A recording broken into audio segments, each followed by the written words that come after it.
Right, we've got the outside of our bag ready to go, and now it's time to do the lining. So the first thing we're going to do is prepare the fabric for the pockets. And I designed this bag so it's got pockets on both sides. I give you directions in the pattern for customizing the divisions in them, so you can have 2 pockets on one side, 3 pockets on the other side, but you can do whatever you want. If you want one big pocket, just skip the stitching on those. But we're going to have 2 pieces of fabric cut. We're going to fold them in half, right sides together, align our raw edges, sew down that with a 1/4 inch seam.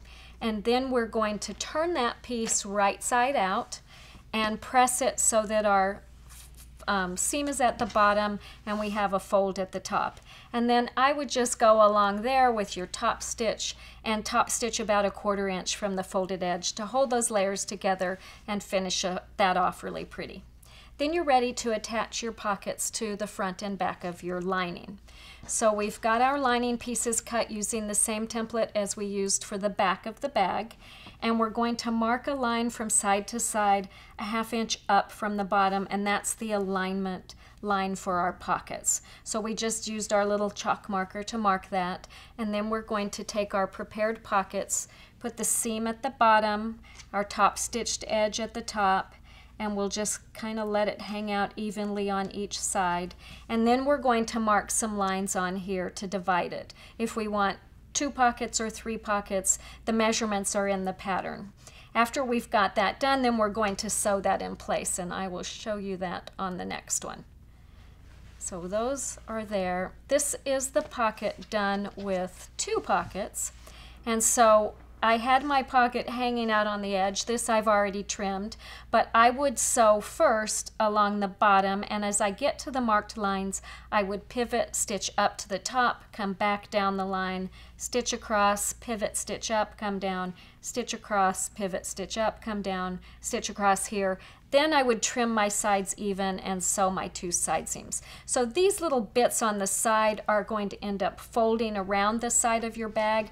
They're not going to be real useful as pockets, although you could put a pen or something in there, but your main part of your pocket is here. So here's the bag if you do 2 pockets. Here's the other side where I did 3 pockets. So it's just different measurements, but the same technique of stitching your divisions in your pockets, then trimming it and sewing the sides in place. So now we've got the back of our bag done, the front of our bag lining done. We're going to put those together just as we did for the bag front. We're going to pin them on the sides, sew 1/2 inch seam on each side, press those seams open, 1/2 inch seam on the bottom, press that seam open, do our box bottoms, and then we're ready to join those to make the outside of our bag. All right, we've got our lining ready to go. One thing I forgot to mention earlier is that you want to leave an opening in the bottom when you sew that seam so that you've got a space for turning your bag right side out. So I just sew a part way and back stitch, sew part way this way and back stitch, and leave that open. I do press that seam open all the way so that when I go to finish this off, they're already kind of in place.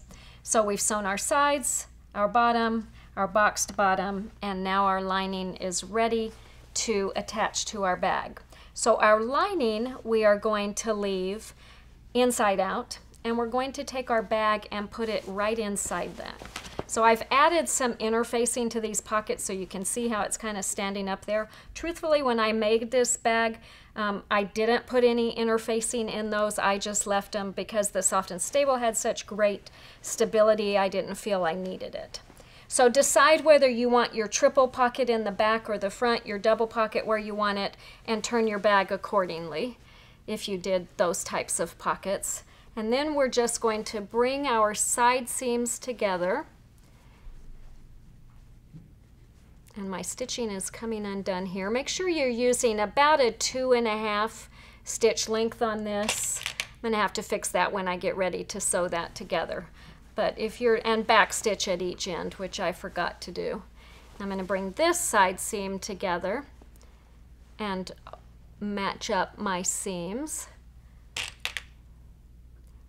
And then once I have my side seams done, I'm going to get in here and smooth this bag out a little bit so that it's held in place a little bit better. Then I'm just going to match these up all the way around. And you're going to say, what about my handles? Well, because this bag is designed for you to be able to use fashion handles that might be made out of wood, it would be really hard to sew them inside this. You wouldn't be able to turn it right side out or really even sew it. So this pattern is designed so that your handles are added after your bag is sewn together. So I haven't forgotten them, they're coming next. So I'm just going to make this even all the way around the top.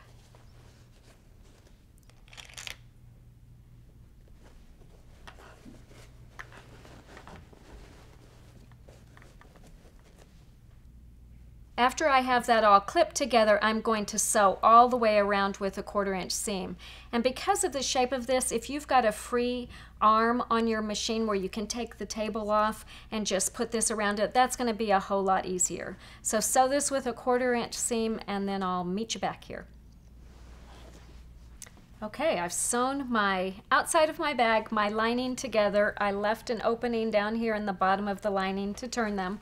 We sewed a 1/4 inch seam around the outside, and now we're ready to turn this right side out. So just reach your hand inside that opening and start pulling this through. And do it just a little at a time until you have your whole bag turned right side out.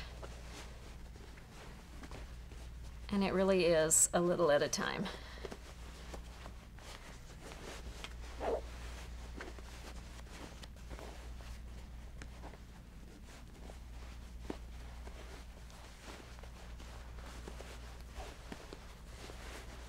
On the vast majority of my bags, I have my lining quilted to my main fabric, so I'm not having to turn things right side out and do this. But this, if you want to have unquilted, is a solution for doing that. You could also put your lining and main fabric together and then bind the top. That's another way to do it without having to turn it right side out. So now we've got our outside of our bag, we've got our lining of the bag, and a lot of times I will take this and press it and get it all nice and smooth.